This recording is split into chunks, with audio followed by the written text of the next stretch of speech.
দেশের আলামত ভালো না।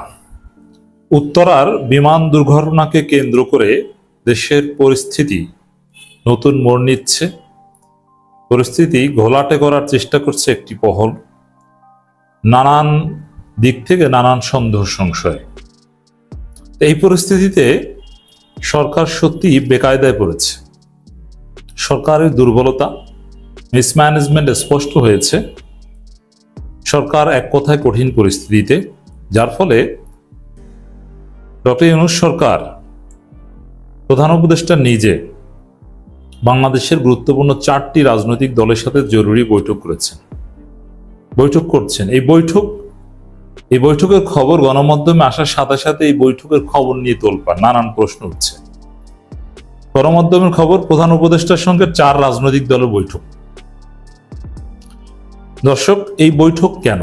সাধারণত সরকার বেকায়দায় পড়লে, যেহেতু সরকারের আলাদা কোনো দল নেই, অন্যান্য রাজনৈতিক দলের সমর্থনে এই সরকারের শক্তি, এজন্যে বিপদে পড়লে সরকার বিভিন্ন রাজনৈতিক দলগুলোর সাথে বৈঠক করে, তাদেরকে ডাকে, তাদের হেল্প চায়। এই বৈঠক থেকে প্রমাণিত হয় যে সরকার আসলে বেকায়দায় আছে এবং দেশের পরিস্থিতি যে কোনো সময় উত্তপ্ত হয়ে উঠতে পারে, অথবা অনাকাঙ্ক্ষিত কোনো ঘটনা ঘটতে পারে, নজিরবিহীন কোনো ঘটনা ঘটতে পারে। এই আশঙ্কা থেকেই সরকার জরুরি ভিত্তিতে 4 রাজনৈতিক দলের সাথে বৈঠক করেছে এবং এটা এতটাই ইমার্জেন্সি বৈঠক যে অন্যান্য দলকে দাওয়াত দেওয়ার সুযোগ হয়নি। একদম বেসিক 4টা দলকে, এই 4টা দল সিলেকশন নিয়েও অনেকে প্রশ্ন তুলছেন। হোয়াট এভার, প্রথম কথা হচ্ছে যে সরকার যে বেকায়দায় তাতে কোনো সন্দেহ নেই। কি বেকায়দায়? দেখেন, সরকার নিজেদের মধ্যেই কিছু উদ্ভট কাজ নিজেরা করেছে। যেমন প্রধান উপদেষ্টার ফেসবুক পেজ থেকে ত্রাণ সহায়তা চাওয়া হয়েছে, চিকিৎসার জন্য টাকা চাওয়া হয়েছে, খয়রাতির ঘরের খয়রাতি, ছোট লোকের ঘরের ছোট লোকই। তীব্র সমালোচনা হচ্ছে, সরকারের কাছের লোকজনই ক্ষুব্ধ হয়েছে। এটা কোনো কথা? 100-150 মানুষ আহত হয়েছে বা নিহত হয়েছে, তাদের চিকিৎসা দরকার, এজন্যে সরকার সহায়তা চায় মানুষের কাছে? কোন খয়রাতির জাতের খয়রাতি? এতে সরকার বোঝা গেছে যে সরকারের ভিতরে আরো বিপদ আছে, টাকা পয়সার ঘাটতি বা ইত্যাদি ইত্যাদি, ভিতরে অনেক সমস্যা আছে যেগুলো আমরা হয়তো বা জানি না। ফেসবুক পোস্ট ডিলিট করেছে, আর যাই হোক না কেন, একটা দেশ কতটা খয়রাতি হলো এ ধরনের চিন্তা মাথায় আসতে পারে। তাহলে কি আমরা ধরে নিতে পারি যে ভিতরে ভিতরে দেশের অর্থনৈতিক অবস্থা খুবই খারাপ? হাসিনা এমনিতেই ফোকলা করে দিয়ে গেছে, কিন্তু আসলে সেখান থেকে আমরা তেমন কোনো উত্তরণ ঘটতে পারেনি। একটা পর্যায়ে আমাদের রিজার্ভ প্রায় একদম 3 মাসের ব্যয় নির্বাহ, আমদানি ব্যয় নির্বাহ করার মতো রিজার্ভ ছিল না। মিথ্যা কথা বলে হাসিনা দেখিয়েছিল। আসলে কি ওই অবস্থা থেকে কোনো কার্যকর উত্তরণ হয়েছে না কি? কারণ এই সামান্য কাজের জন্য আর্থিক সহায়তা চাওয়ার অর্থ কি? এই একটা বিপদ সরকারের, যে বেকায়দায় আছে তার প্রমাণ। এখন রাজনৈতিক দলগুলোর হেল্প দরকার, এই জন্য জরুরি বৈঠক। এবং আমিরে জামাত নিজে লাশ গুমের সন্দেহ প্রকাশ করেছেন। এটা সত্যিকার অর্থে একটা বিপদ সরকারের জন্য। আমিরে জামাত বলেছেন, মৃত্যুর যে সংখ্যা বলা হচ্ছে এটা বিশ্বাস করি না। এর মানে এখানে অঘটন ঘটিয়েছে বলে আমিরে জামাত মনে করেন, যদি বিস্তারিত আমিরে জামাত বলেননি। তো এই জায়গায় প্রধান উপদেষ্টার আসলে কিছু করার নেই রাজনৈতিক দলগুলোর হেল্প চাওয়া ছাড়া। আবার এরই মধ্যে জুলাই সনদ দিতে হবে খুব দ্রুত সময়ের মধ্যে, সেই সময় ঘনিয়ে আসছে। আবার এই বিপদে যদি আন্দোলন, আবার এই সরকারের যে দুর্বলতা কতটা মারাত্মক প্রকট এর আগে ফুটে উঠেছে, যে স্বাভাবিক একটা জাতীয় শোক দিবসের দিন শুধু পরীক্ষা স্থগিত না, টোটাল বাংলাদেশে সাধারণ ছুটি থাকা উচিত ছিল, কিন্তু সরকার সেটা করতে পারেনি। পরীক্ষা স্থগিত নিয়ে কত নাটক আমরা দেখেছি, যে সরকার স্থগিত করতে চায় কিন্তু শিক্ষা সচিব স্থগিত করতে দেয় না। এর মানে এই সরকার কি আসলে সরকার চালায়, না এই কথিত আমলারা চালায়? এই প্রশ্ন উঠেছে। এই জায়গায় সরকারকে নড়ে চড়ে বসতে হয়েছে, ওই শিক্ষা সচিবকে স্যাক করতে হয়েছে। এতদিন তিনি কেন ছিলেন? যে উপদেষ্টার কথা মন্ত্রীরা বললে তো চোখ বুঝে শুনবেন, সেটা যাই হোক না কেন, পেত না, সেটা শুনতো না। এইগুলো নিয়ে ব্যাপক একটা অস্বস্তিকর, উদ্বেগজনক পরিস্থিতিতে সরকার ছিল ডেফিনেটলি, যার ফলে জরুরি ভিত্তিতে এই বৈঠকের আয়োজন করেছে। এই বৈঠক মুহূর্তের মধ্যে ভাইরাল। কত বৈঠক, ঐকমত্য কমিশনও তো বৈঠক হয় সরকারের সাথে, কিন্তু প্রধান উপদেষ্টার সাথে রাজনৈতিক দলের এই বৈঠক মুহূর্তের মধ্যে ভাইরাল। এখানে শিক্ষা উপদেষ্টা আছেন, ফজল কবির আছেন, আলী রিয়াজ আছেন। তো দর্শক, আওয়ামী লীগ ছাত্রলীগ আন্দোলনের মধ্যে ঢুকে পুলিশের উপর হামলা করছে, সচিবালয়ে ঢুকে যাচ্ছে, মাইলস্টোন কলেজে উপদেষ্টাদের অবরুদ্ধ করে রাখছে, মানে একটা বিশৃঙ্খল অবস্থা। তো এই এবং এটা রাতে আরো বাড়তে পারে। ছাত্র এবং সরকার সংঘাত, বড় ধরনের সংঘাতের রূপ নিতে পারে, সরকার ভয় করছে। আর এই যে জেনজি, ছোট ছোট ইন্টারমিডিয়েট পড়ুয়া বাচ্চারা, এরা যদি রাজপথে নেমে যায়, সরকারের উপর ক্ষুব্ধ হয়ে যায়, কোন উপদেষ্টাকে ধরে, আসলেই তারা ধরে ছাত্রলীগ আওয়ামী লীগের অনুপ্রবেশ ছাড়া, তাহলে সত্যিকার অর্থে ওই উপদেষ্টা থাকতে পারবে না। কারণ জেনজিকে থামানোর মতো সাহস কারণেই এই জায়গাটায় সরকার ভয় পাচ্ছে, যার ফলে সরকার মনে করছে যে পরিস্থিতি, যে 4 দলকে ডেকেছে, এই 4 দলের নিয়ন্ত্রণে থাকা দরকার। বিএনপি, জামাত, চরমোনাই, এনসিপি বা তাদের ছাত্র সংগঠন, বৈষম্যবিরোধী ছাত্র আন্দোলন বা ছাত্র সংসদ, ছাত্র শিবির, ছাত্রদল, ইসলামী ছাত্র আন্দোলন, এরা সব জায়গায় নেতৃত্বে থাক, এরা ছাত্রদের নিয়ন্ত্রণ করুক, সরকার বিপদ মুক্ত থাকুক। সরকার এই ধরনের একটা চিন্তা করছে, যার ফলে এই বৈঠক। বিশেষ করে ছাত্রদের যে আন্দোলনে, সে আন্দোলনে ছাত্রলীগের উস্কানি বা তাদের অনুপ্রবেশ, এই জায়গাটা সরকারকে খুব ভাবাচ্ছে। সরকার যে আসলে বেকায়দা, দেশের আলামত যে ভালো না, দেশে যে নানান পক্ষ নানান গেম খেলতে পারে, এটা সরকার ধারণা করছে। এক্ষেত্রে আমাদের যেটা উচিত, সরকারের ত্রুটিগুলো নিয়ে আলোচনা করা দরকার, সংশোধনের সুযোগ দেওয়া দরকার, ঘাট ধরে সংশোধন করানো দরকার। অ্যাট দি সেম টাইম কোনো বিশেষ গোষ্ঠী, বিশেষ করে আওয়ামী কোনো গোষ্ঠী ঘোলা পানিতে মাছ শিকার করবে, এই সুযোগ দেওয়া উচিত না। এটা এই বৈঠকের মাধ্যমে নিশ্চিত হওয়া দরকার। প্রধান উপদেষ্টার সঙ্গে 4 দলের রাজনৈতিক দলের বৈঠক। রাজধানী রাষ্ট্রীয় অতিথি ভবন যমুনার 4টি রাজনৈতিক দলের নেতাদের সঙ্গে বৈঠক বসেছেন প্রধান উপদেষ্টা প্রফেসর মোহাম্মদ ইউনূস। বৈঠকে অংশ নিয়েছেন বিএনপি মহাসচিব মির্জা ফখরুল ইসলাম আলমগীর, স্থায়ী কমিটির সদস্য আমির খসরু মাহমুদ চৌধুরী। সালাউদ্দিন কোথায়? এখন তো সালাউদ্দিন ডিফেক্টো লিডার। জামাত ইসলামী নায়েব আমির ডাক্তার সৈয়দ আব্দুল্লাহ মোহাম্মদ তাহের ও সহকারী secretary general Hamidur Rahman Azad. BNP Jamaat এখানে সমান সমান গুরুত্ব পেয়েছে। দাওয়াত নিয়েও সোশ্যাল মিডিয়ায় ব্যাপক সমালোচনা হচ্ছে, অনেকে প্রশ্ন তুলছেন, আমি আসছি সেদিকে। তবে বিএনপি জামাতের মধ্যে ভারসাম্য আছে, দুইজন। জাতীয় নাগরিক পার্টির আহ্বায়ক এনসিপির আহ্বায়ক নাহিদ ইসলাম ও সদস্য আখতার হোসেন, ইসলামী আন্দোলন বাংলাদেশের প্রেসিডেন্ট সদস্য অধ্যাপক আশরাফ আলী আকন ও যুগ্ম মহাসচিব গাজী আতাউর রহমান। চলমান রাজনৈতিক পরিস্থিতি ও ভবিষ্যৎ কর্মপন্থা নির্ধারণে এই বৈঠক অনুষ্ঠিত হচ্ছে বলে জানায়। বিশেষ করে আইন শৃঙ্খলা পরিস্থিতি, মাঠের আন্দোলন তো এই 4 দল চাইলেই পরিস্থিতি নিয়ন্ত্রণে রাখতে পারে, কোনো তৃতীয় পক্ষ এখানে সুযোগ নিতে পারবে না। এটা নিশ্চিত করতেই সরকার এই 4 দলকে ডেকেছে। এখন অনেকে বলছেন সব দলকে সমান মর্যাদা দেওয়া হয়েছে, 4 দলকে দুইজন। অনেকে বলছেন যে এনসিপি কি? এর আগে আমরা দেখি যে 3 দলকে ডেকেছে, বিএনপি, জামাত, এনসিপি। চরমোনাইকে ডাকা হয়নি। আমরা তখন প্রশ্ন উঠেছিলাম যে না, চরমোনাইকে ডাকতে হবে, চরমোনাই এনসিপির চেয়ে বড় দল, বাংলাদেশই গুরুত্বপূর্ণ।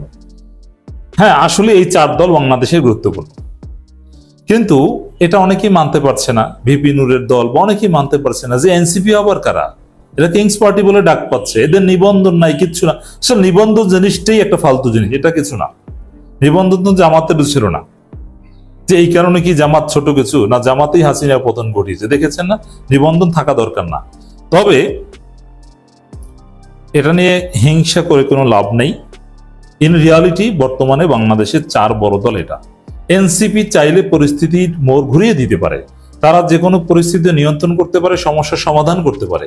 তাদের সোশ্যাল তাসির আছে, সামাজিক প্রভাব আছে, সোশ্যাল ক্যাপিটাল আছে। অতএব পরিবেশ পরিস্থিতির নিয়ন্ত্রণ যে 4 দলের হাতে আছে, তাদেরকেই ডেকেছে। এখানে ছোট ছোট দল, এবি পার্টি কিংবা গণঅধিকার পরিষদ, এরা অনেকে ক্ষুব্ধ হবেন, স্বাভাবিক। কিন্তু এই 4 দলই আসলে প্রভাব রাখে সমাজের উপর, পরিস্থিতি নিয়ন্ত্রণ রাখতে পারে।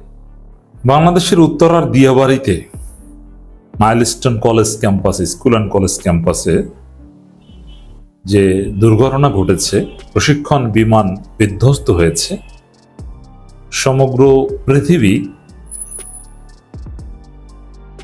শোকাহত, বাঙালি জাতি, বাংলাদেশি জাতি শোকাহত, সবাই নড়ে চড়ে বসেছে। বিভিন্ন জনের বিভিন্ন কাজ কর্ম সবকিছু ক্যান্সেল করে সবার দৃষ্টি এখন আহতদের দিকে, মৃতদের দিকে। সবাই দোয়া করছে, ইটস গুড। এই যে সমগ্র জাতির দৃষ্টি একদিকে, আলহামদুলিল্লাহ। রাজনীতিবিদরা যাচ্ছেন, এটাও ভালো, তবে ফুটেজখুরি কিংবা ভিড় করতে না যাওয়াটা উচিত। আমরা এমন না হই পশ্চিমাদের মতো যে পাশের ফ্ল্যাটে একজন মারা গেল, আমরা খোঁজে নিলাম না, আমাদের কোনো অনুভূতি নেই, আমাদের বিয়ে আনন্দ এগুলো করছি না।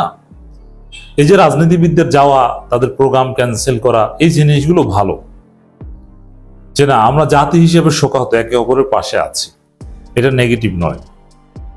কিন্তু আমরা রোগীদের পাশে থাকবো, দোয়া করব, আমরা রক্ত দিব, চিকিৎসায় সহায়তা করব, প্রয়োজনে টাকা পয়সা দিব, দাফন কাজে অংশগ্রহণ করব, আহত নিহতদের চিহ্নিত করতে সহায়তা করব, রাইট? এটা সবার উপরে। কিন্তু একই সাথে বারবার এই ধরনের বিমান বিধ্বস্তের ঘটনা কেন, ব্যর্থতাটা কোথায়, এই প্রশ্ন তোলাটা এই জরুরি সময় আমাদের সচেতন নাগরিকদের কর্তব্য। তো দর্শক, এই দুর্ঘটনার নেপথ্যের কাহিনী কি, এটা নিয়ে আমাদের বিশ্লেষণ জরুরি। এটা নিয়ে টেকনিক্যাল কারণ এক ধরনের বিশ্লেষণ, পলিটিক্যাল আর এক ধরনের বিশ্লেষণ। টেকনিক্যাল কারণ নিয়ে আমাদের বিশ্লেষণের দরকার নেই। টেকনিক্যাল কারণ কি এটা আমাদের এখানে বিবেচ্য বিষয় না, কিন্তু সহজ কিছু বিষয় আছে এখানে, দেখেন, যেগুলো অতীতে চেষ্টা করেও অনেকে সমাধান করতে পারেনি, নানান সিন্ডিকেট। কিন্তু এখন যেহেতু নতুন Bangladesh, interim government, doctor Yunus চাইলে পারবেন, তো ডক্টর ইউনূসকে জরুরি ভিত্তিতে পদক্ষেপ নিতে হবে, এর কারণ খুঁজে সমাধান। একটা সহজ হিসাব দেখেন, এর আগে মানিকগঞ্জে একজনের নিহত হলো, বা চট্টগ্রামে বিমান দুর্ঘটনার শিকার হলো, বিমান প্রশিক্ষণ বিমান এভাবে বিধ্বস্ত হয়েছে, মানিকগঞ্জের এক পাইলট নিহত হয়েছে।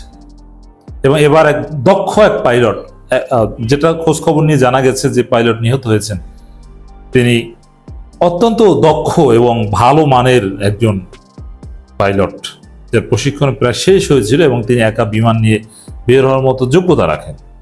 কিন্তু প্রশ্ন হচ্ছে, এমন এলাকায় কেন আসবে, বা এর আশেপাশে কেন আসবে? এমন তো না যে অনেক শত শত কিলোমিটার দূর থেকে এটা ব্রেক ফেল হয়েছে, এখানে এসে পড়েছে, না, মানে আশেপাশে এইসব জায়গায় ট্রেনিং দেওয়া হচ্ছিল। তো এই এলাকায় কেন আসবে, এটা রেঞ্জের মধ্যে কেন থাকবে? এই প্রশ্ন। বাংলাদেশে ফাঁকা জায়গার অভাব, কত গ্রামগঞ্জ বিল, কত বিল আছে। আপনি যশোরে যান, বিভিন্ন জায়গা আছে না? এই জন্য যশোর এলাকায় কিন্তু প্রায় প্রশিক্ষণ বিমান পড়ে যায়, কিন্তু সেটা খালে বিলে ধান খেতে পড়ে। এইসব ফাঁকা জায়গা যান, আপনার ঢাকার এখানে আসতে কে বলেছে? এটাও মূল কারণ না, এটা পরিবর্তন করা দরকার। আমিরে জামাত, রুহুল কবির রিজভীরা সবাই প্রশ্ন তুলেছেন, কিন্তু অনেক বিমান বাহিনীর অনেক সাবেক কর্মকর্তা, অনেক এক্সপার্টরা যে বিষয়টা তুলে ধরেছে, যেটা ইউনূস সরকারকে জরুরি অ্যাড্রেস করতে হবে, ব্যবস্থা নিতে হবে, সেটা হচ্ছে যে বিমানগুলো অত্যন্ত পুরনো, সেই পুরনো চাইনিজ বিমান বা 70 দশকের বিমান, যেটা বিভিন্ন দেশ অলরেডি অনেক আগে এটা রিসাইকেলে পাঠিয়ে দিয়েছে, সেই কম দামে ভাঙা জুড়ে বিমান দিয়ে প্রশিক্ষণ দেওয়া হয়। কেন উন্নত দামি বিমান আপনি কেন কিনেন না? এরকম কিছু তথ্য আমরা পেয়েছি, যেখানে জানতে পেরেছি যে মাঝে মাঝে এগুলো পরিবর্তন করে নতুন বিমান কেনার প্রস্তাব দেওয়া হয়েছে বিমান বাহিনীর পক্ষ থেকে, কিন্তু প্রতিরক্ষা মন্ত্রণালয় আটকে দিয়েছে। এই জায়গাটা আমাদের প্রশ্ন, প্রতিরক্ষা মন্ত্রণালয় আটকে দিয়েছে কেন? এটি হচ্ছে আপনার নেপথ্যের মূল কারণ। যেমন নতুন ফ্রেশ উন্নত বিমান থাকলে বা আধুনিক প্রযুক্তির বিমান থাকলে তখন এই ঘটনা হয়তো বা ঘটতো না, কিন্তু অনেক পুরনো বিমান দিয়ে প্রশিক্ষণ দেওয়া হয়। এখন নতুন বিমান কিনতে বাধা কোথায়? কে বাধা দেয়? আমাদের কাছে প্রাপ্ত তথ্য অনুযায়ী এটা আটকে দিয়েছে প্রতিরক্ষা মন্ত্রণালয়। এটা কয়েকবার আটকে দেওয়ার ঘটনা ঘটেছে বিভিন্ন সরকার আমলে। কেন? এর নেপথ্যে আমাদের পলিটিক্যাল অ্যানালাইসিস, হাইপোথেসিস, আমি বলছি না যে এটা শতভাগ সত্য, কিন্তু এটা হওয়ার চান্স নেপথ্যে ভারত থাকতে পারে। কারণ আমাদের দেশের আমলারা অনেকে ভারতের দালাল, এবং ভারত দালাল তৈরি করে কিসে? আমলাদের মধ্যে বেশি তৈরি করে, এবং বিশ্ববিদ্যালয়ের শিক্ষক, সিনিয়র সাংবাদিকদের মধ্যে তৈরি করে। এবং ভারত কিভাবে বাংলাদেশের উপর প্রভাব বিস্তার করতো এটা আপনারা জানেন। তারা প্রভাব বিস্তার করে সিস্টেম করে এটা কেনা দরকার। কারণ কি, বাংলাদেশের প্রতিরক্ষা ব্যবস্থা যদি উন্নত হয় তাহলে তো ভারতের উপর নির্ভরশীলতা কমে যাবে এবং ভারতকে কেয়ার করবে না। ভারত কিছুতেই চায় না যে বাংলাদেশ মোটামুটি একটু নিজের পায়ে দাঁড়াক, শক্তি অর্জন করুক, তাহলে তো ভারতের সাথে চোখে চোখ রেখে কথা বলবে না। এই জন্য সব দিক থেকে এবং অনেক ক্ষেত্রে সামরিক সরঞ্জাম ভারত থেকে কিনতে বাধ্য হয়েছে হাসিনা সরকার। এর কারণটা বিশ্লেষণ করাটা জরুরি। কেন এই দক্ষ পাইলটের হাতে বারবার প্রশিক্ষণ বিমান দুর্ঘটনা, বাংলাদেশে প্রশিক্ষণ বিমান দুর্ঘটনা অ্যাভেইলেবল ঘটে। এই চট্টগ্রামে, যশোরে, কখনো ধান খেতে পড়ে, কখনো জনবসতির উপর পড়ে, কখনো নদীর মধ্যে পড়ে। তবে হ্যাঁ, কখনো কখনো এই পাইলট আমরা দেখেছি যে বা অধিকাংশ জায়গায় জনমানবহীন এলাকায় নিয়ে যেতে সক্ষম হন নিজের জীবন দিয়ে। যে বিমানটা যদি তিনি ছেড়ে তিনি লাফ দেন, তিনি হয়তো বেঁচে যাবেন, কিন্তু বিমানটা পড়ে সাধারণ মানুষ মারা যাবে। এটা না করে তিনি চেষ্টা করেন নিরাপদ জায়গায় নিয়ে যেতে। এখানেও আইএসপি এর বিবৃতিতে যেটা এসেছে যে পাইলট চেষ্টা করেছেন বিমান নিরাপদ জায়গায় নিয়ে যেতে, যাতে বিমান বিধ্বস্ত হয়, তিনি মারা যায় যাক, কিন্তু সাধারণ মানুষের গায়ের উপর না পড়ে। এ চেষ্টা করা হয়েছিল। That's right. তো দর্শক, এই যে পুরনো বিমান কার বুদ্ধিতে কেন এটা রাখা হয়েছে, এটা বাদ দিয়ে নতুন বিমান কিনতে, এই নতুন জেট কিনতে কে বাধা দিয়েছে, কারা বাধা দিয়েছে, এগুলো তদন্ত করা হবে। আর তদন্ত করে দায়ীদের ব্যবস্থা, এটা দীর্ঘমেয়াদী কিন্তু জরুরি ভিত্তিতে পুরনো ইউনিট সরকার যেটা করতে পারে, যেখানে জাস্ট আমরা শোক দেখাবো, রক্ত দিব, কান্নাকাটি করব, দোয়া করব। চট্টগ্রামে বিধ্বস্ত হয়েছে, এরপরে মানিকগঞ্জে হবে, এরপরে যশোরে হবে, এরপরে উত্তরে হবে, এরপরে দেখবেন গুলশান বনানীতে হবে, এরপর দেখবেন ঢাকা ইউনিভার্সিটির মধ্যে পড়বে। আপনার পুরনো বিমান নিয়ে প্রশিক্ষণ দিলে তো এটা হবেই। এজন্যে ওইসব বিষয়ে ওটা ধীরে ধীরে তদন্ত হবে, টেকনিক্যাল বিষয়, ওই বিমানের সুনির্দিষ্টভাবে কি ফল্ট ছিল, এটা ব্ল্যাক বক্সের মাধ্যমে সব পাওয়া যাবে। কিন্তু সব হিসাব নিকেশের ঊর্ধ্বে যে সিদ্ধান্ত নিতে বা যে বিষয়ে কথা বলতে আমাদের এক্সপার্ট হওয়ার দরকার নেই। যেমন আমি বিমান বাহিনী বা এয়ারক্রাফট ইঞ্জিনিয়ার না বা এক্সপার্ট না, বা বিমান বাহিনী কোনো সাবেক অফিসার না, কিন্তু কমন সেন্স, আমরা পলিটিশিয়ান বা পলিটিক্যাল অ্যানালিস্ট হিসেবে যেটা বলা যায়, পুরনো বিমান বাদ দিয়ে নতুন বিমান কিনুন। প্রশিক্ষণে কোনো পুরনো সেই 70 দশকের বিমান থাকবে না, এটা আমরা জানি। সবগুলো 70 দশকের বিমান ওগুলো থাকবে না, সব প্রশিক্ষণ হবে নতুন বিমানের মাধ্যমে।